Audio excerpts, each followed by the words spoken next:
He is the head basketball coach at UAB. Second season with the Blazers. Two-time SEC Coach of the Year. Led UAB to a school record 27 wins. And the Conference USA's tournament title this season.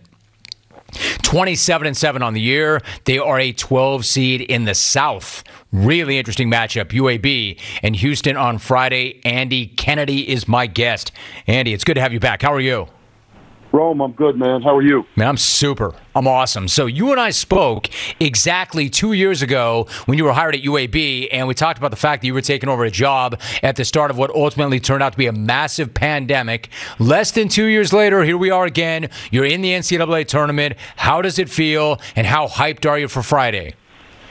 Man, it feels great. I'm really proud of this group. You know, we took over, as you said, amidst the global pandemic. A complete roster turnover, and we'd never even met the guys that were going to be a part of our team until they finally got to campus. Thankfully, this recruiting season, it was a little bit different, even though COVID was still hanging around, as it still is. We felt like we had to address some needs that we discovered in year one, and I think we've done that. We brought in a number of quality players, led obviously by the lightning bolt that is Jordan Jelly Walker. He comes in here as a two-time transfer, started at Seton Hall, then went to Tulane, where his third school. I'm actually his fourth head coach, and he comes in and has been tremendous. Conference Player of the Year, Conference Tournament MVP. He's been a catalyst for us taking this next step. Now, you knew, Andy Kennedy's my guest, you knew I was going there next. He had 27 in the conference championship win over Louisiana Tech. That came the day after he scored 40 in the triple OT win over Middle Tennessee. He is, as you point out, the CUSA Player of the Year, MVP of the tourney. You knew he was good, but what did you see in him to let you know that he could have this kind of an impact on your team and program? Well, I knew Jim. He was a dynamic playmaker. You know, he had success at Tulane with his ability to score. Their style of play was much different than ours. We're an up-tempo group. We've got the 28th most efficient offense in college basketball, averaging over 80 points per game. And I knew that if we put him in an up-and-down system, we press throughout the course of the game. We've got a number of guys that can knock down shots, so that when teams do try to scheme and game plan for him, we have other guys that can take advantage of it, as we're the ninth most efficient three-point shooting team in college basketball. So the combination of all those things, I knew was going to put Jelly in the best position possible for him to showcase his ability, and he has taken the reins and ran. Andy Kennedy joining us. Let me ask you about Taven Lovin. He had 11 and 7 in the win. You said he might be the greatest teammate on the team. What do you mean by that? What's he bring to it? Terrific kid, pleaser, Jim, unlike me or you. Speak for yourself. He aims to please all the time. He has a pit bull type game, but certainly not a pit bull type mentality, so I'm constantly trying to pull it out of him. He played tremendous for us in the finals, 11 and 7, as you said, and it's going to be a big key for us if we have a chance against a very good Houston team, which is the epitome of a pit bull. That is a pit bull team right there. Andy Kennedy is joining us. Now, you played for Gene Bartow, of course, at UAB, and from day one, Andy, since you returned, you said your goal was to get the program back to that Gene Bartow standard. How would you define that standard, and are you there yet? Well, that standard would mean cutting down the nets, being a conference champion, and having the opportunity to play meaningful basketball, i.e. the NCAA tournament in the month of March. These last 2 weeks have been the culmination of trying to get back to that standard. We're sitting here at 27 and 7. 27 is the most wins in the storied 44-year history of this program.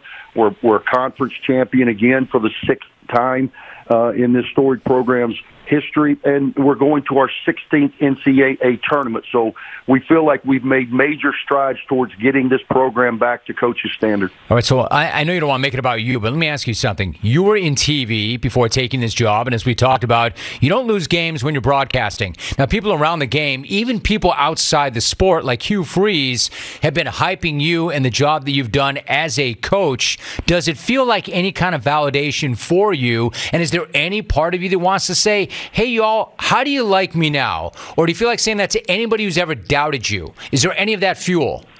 Well, obviously I'm a competitor, and to your point, I did the TV thing, and it was great for me. It was great from my perspective, Jim. I'd been in this grind forever, and it allowed me to see things differently. And everybody would say, man, why would you get back in that grind, man? You never lose a game in TV. And I would say, well, you never win one either. I like the grind. I embrace the grind. And for me, I was afforded the opportunity to come back to my alma mater, a place that means a lot to me.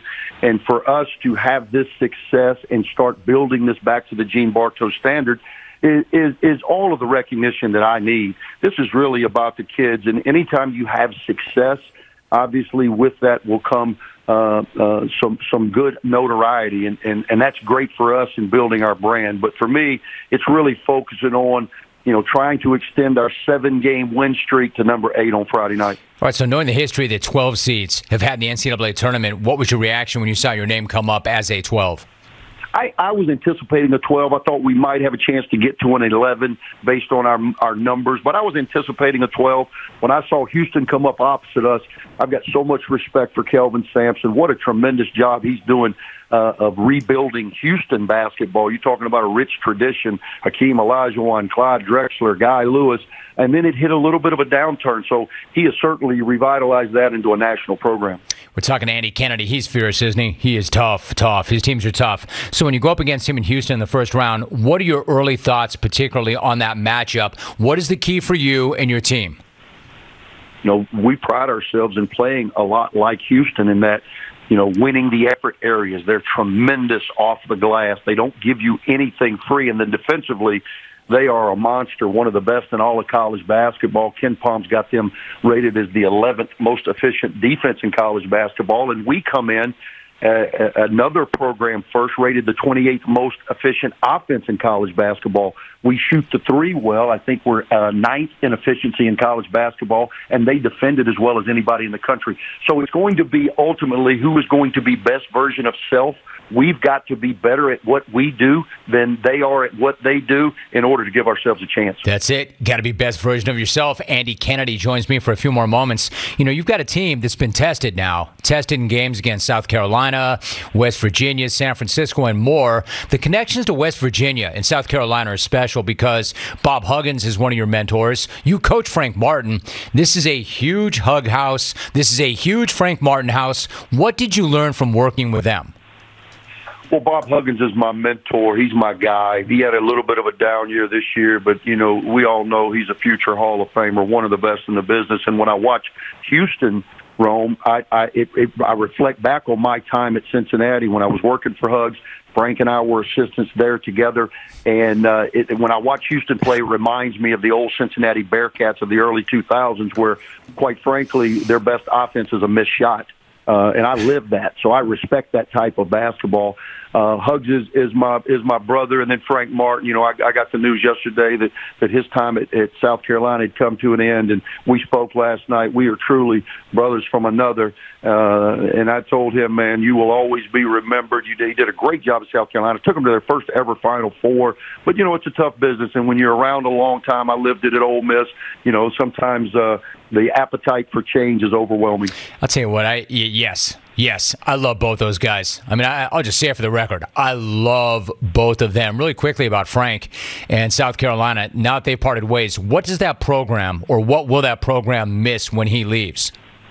Well, they're going to miss a determined leader who always had his guys prepared, always held them accountable, and they played to a standard, which was a Frank Martin standard, and he put that stamp on South Carolina basketball.